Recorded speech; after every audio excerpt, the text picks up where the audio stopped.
नमस्कार दोस्तों। आज हम भारतीय संविधान के राष्ट्रपति अध्याय को पूरी तरह समझेंगे। सीजीपीएससी प्रीलिम्स, मेंस और अन्य स्टेट पीसीएस परीक्षाओं में राष्ट्रपति से हर साल प्रश्न पूछे जाते हैं, इसलिए इस टॉपिक को ध्यान से समझिए। सबसे पहले जान लेते हैं कि राष्ट्रपति कौन होता है। संविधान के अनुच्छेद 52 के अनुसार भारत में एक राष्ट्रपति होगा। राष्ट्रपति भारत का संवैधानिक प्रमुख होता है, अर्थात देश की समस्त कार्यपालिका शक्तियां राष्ट्रपति के नाम पर निहित होती हैं, लेकिन वास्तविक कार्यपालिका शक्ति प्रधानमंत्री और मंत्रिपरिषद के पास होती है। अब बात करते हैं राष्ट्रपति के चुनाव की। राष्ट्रपति का चुनाव जनता सीधे नहीं करती। राष्ट्रपति का चुनाव एक निर्वाचक मंडल द्वारा किया जाता है। इसमें लोकसभा और राज्यसभा के निर्वाचित सदस्य तथा राज्यों एवं दिल्ली और पुडुचेरी की विधानसभाओं के निर्वाचित सदस्य शामिल होते हैं। ध्यान रखिए, मनोनीत सांसद और विधान परिषद के सदस्य राष्ट्रपति के चुनाव में भाग नहीं लेते। यह परीक्षा का बहुत महत्वपूर्ण प्रश्न है। अब जानते हैं राष्ट्रपति बनने की योग्यता। राष्ट्रपति बनने के लिए व्यक्ति भारत का नागरिक होना चाहिए। उसकी आयु कम से कम 35 वर्ष होनी चाहिए। वह लोकसभा का सदस्य चुने जाने के योग्य होना चाहिए तथा किसी लाभ के पद पर नहीं होना चाहिए। अब बात करते हैं कार्यकाल की। राष्ट्रपति का कार्यकाल 5 वर्ष का होता है, लेकिन वह पुनः निर्वाचित हो सकता है।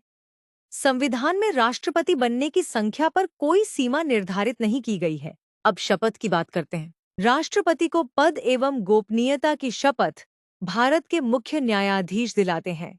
यदि मुख्य न्यायाधीश उपलब्ध न हो तो सर्वोच्च न्यायालय के वरिष्ठतम न्यायाधीश शपथ दिलाते हैं।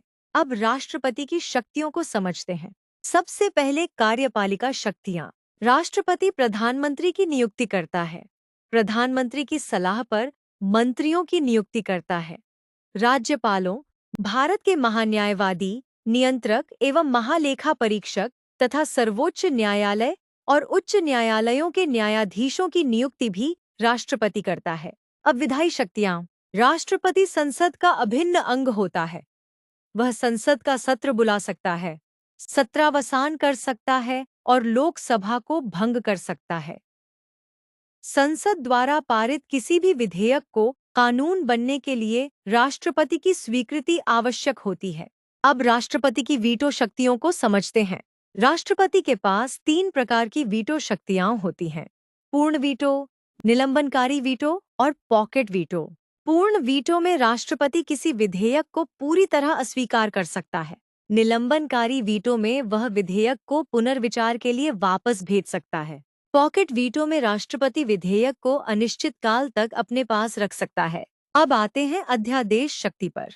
जब संसद का सत्र नहीं चल रहा होता है और तत्काल कानून बनाने की आवश्यकता होती है, तब राष्ट्रपति अनुच्छेद 123 के तहत अध्यादेश जारी कर सकता है। अध्यादेश का प्रभाव संसद द्वारा बनाए गए कानून के समान होता है।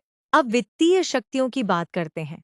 कोई भी धन विधेयक राष्ट्रपति की पूर्व अनुशंसा के बिना लोकसभा में प्रस्तुत नहीं किया जा सकता। वार्षिक बजट भी राष्ट्रपति के नाम पर संसद में प्रस्तुत किया जाता है। अब सबसे महत्वपूर्ण भाग, आपातकालीन शक्तियां। राष्ट्रपति 3 प्रकार के आपातकाल घोषित कर सकता है। अनुच्छेद 352 के तहत राष्ट्रीय आपातकाल, अनुच्छेद 356 के तहत राज्य में राष्ट्रपति शासन, अनुच्छेद 360 के तहत वित्तीय आपातकाल। सीजीपीएससी और यूपीएससी में इन अनुच्छेदों से बार बार प्रश्न पूछे जाते हैं। अब महाभियोग को समझते हैं।